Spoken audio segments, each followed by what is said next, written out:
Assalamualaikum warahmatullahi wabarakatuh. Perkenalkan, nama saya Intan Nayasari dari kelas A22. Di sini saya akan menjelaskan sejarah bahasa Indonesia yang singkat. Bahasa Indonesia dulunya terkenal sebagai bahasa Melayu sebelum menjadi bahasa resmi.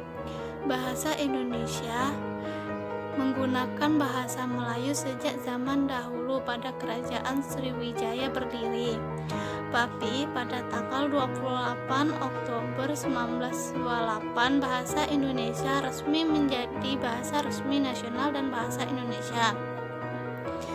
Bahasa Indonesia merupakan bahasa atau sebagai alat komunikasi antar Nusantara.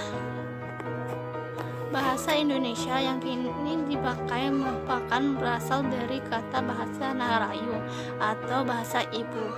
Bahasa Indonesia atau bahasa Melayu sejak dulu dikenal pada zaman peradaban di beberapa Asia Tenggara. Sejak dulu, bahasa Indonesia adalah bahasa yang dikenal penduduk daerah sebagai bahasa sehari-hari. Persatuan dan Kesatuan Bangsa Indonesia diikrarkan dalam butir-butir Sumpah Pemuda yang terjadi pada tanggal 28 Oktober 1928, yaitu sebagai berikut. 1. Kami putra-putri Indonesia tanah air bertumpah darah satu tanah air Indonesia. 2. Kami putra-putri Indonesia mengaku berbahasa satu bahasa Indonesia. 3. Kami putra-putri Indonesia menjunjung tinggi bahasa persatuan, yaitu bahasa Indonesia. Sehubungan dengan hal terakhir, kita dapat bersyukur atas kerelaan bahasa ibu yang demi membelakangkan bahasa ibu demi cita-cita bahasa yang lebih tinggi, yaitu cita-cita nasional. Kedudukan dan fungsi bahasa Indonesia. Kedudukan diartikan sebagai suatu relatif bahasa sebagai sistem lambang nilai budaya yang dirumuskan atas dasar nilai resmi atau nilai nasional bahasa yang bersangkutan. Sedangkan fungsi adalah nilai pemakaian bahasa yang dirumuskan sebagai tugas pemakaian bahasa itu sendiri dalam kedudukan yang diterikatkan kepadanya. Bahasa Indonesia memiliki kedudukan sebagai bahasa nasional dan sebagai bahasa negara. Kedudukan bahasa Indonesia sebagai alat untuk berkomunikasi yang diikrarkan dalam sumpah. Sedangkan bahasa Indonesia diikrarkan dan diresmikan sejak Undang-Undang 1945 18 Agustus 1945 dalam Undang-Undang 1945 bab 15 pasal 36 yang tercantum bahasa Indonesia ialah bahasa Indonesia. Sebagai alat pemersatu bangsa, bangsa Indonesia mampu menunjukkan fungsinya, yaitu mempersatukan bangsa Indonesia yang terdiri atas berbagai suku, agama, budaya, dan ilmu bahasa ibunya. Hal ini tampak jelas sejak diikrarkannya Sumpah Pemuda.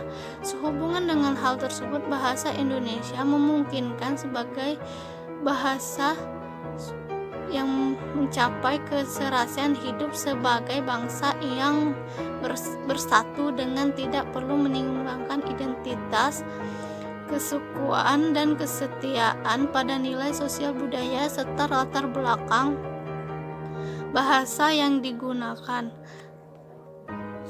Di dalam kedudukan sebagai bahasa negara, bahasa Indonesia berfungsi 1. Bahasa resmi negara. 2. Bahasa pengantar di dalam dunia pendidikan. 3. Alat penghubung dan dalam tingkat nasional untuk perkembangan perencanaan, pelaksanaan pembangunan nasional, serta kepentingan pemerintah. Dan 4. Alat pengembangan kebudayaan, ilmu pengetahuan, dan teknologi. Di samping itu, bahasa Indonesia berfungsi sebagai alat atau bahasa pendukung ilmu pengetahuan dan teknologi modern untuk kepentingan nasional kita. Bahasa Indonesia adalah kunci untuk membuka khasanah pengetahuan. Bila di dalam karya sastra terdapat pengetahuan dan nilai-nilai spiritual kultural, maka dalam buku-buku ilmu pengetahuan terdapat ilmu pengetahuan dan teknologi dari berbagai disiplin ilmu. Hanya dengan bahasa kita dapat menguasai ilmu tersebut. Usaha lain yang harus dilakukan untuk mengembangkan ilmu pengetahuan dan teknologi dalam cara kita harus menerjemahkan semua buku ilmu pengetahuan di dunia ke bahasa Indonesia. Dengan adanya informasi ilmiah dan bahasa Indonesia itu, pasti ada kemajuan pesat yang terjadi di dalam bidang ilmu pengetahuan, yang berarti meningkatkan mutu bahasa Indonesia sebagai bahasa ilmiah. Berarti pula bahasa Indonesia mampu duduk sejajar dengan bahasa modern lainnya, sejajar dengan bahasa Inggris, Prancis, dan bahasa Jerman. Demikianlah penjelasan saya atas sejarah bahasa Indonesia serta kedudukan serta fungsi bahasa Indonesia. Bila ada salah kata yang dapat tidak dimengerti, saya mohon maaf. Saya akhiri, wabillahi taufiq wal hidayah. Wassalamualaikum.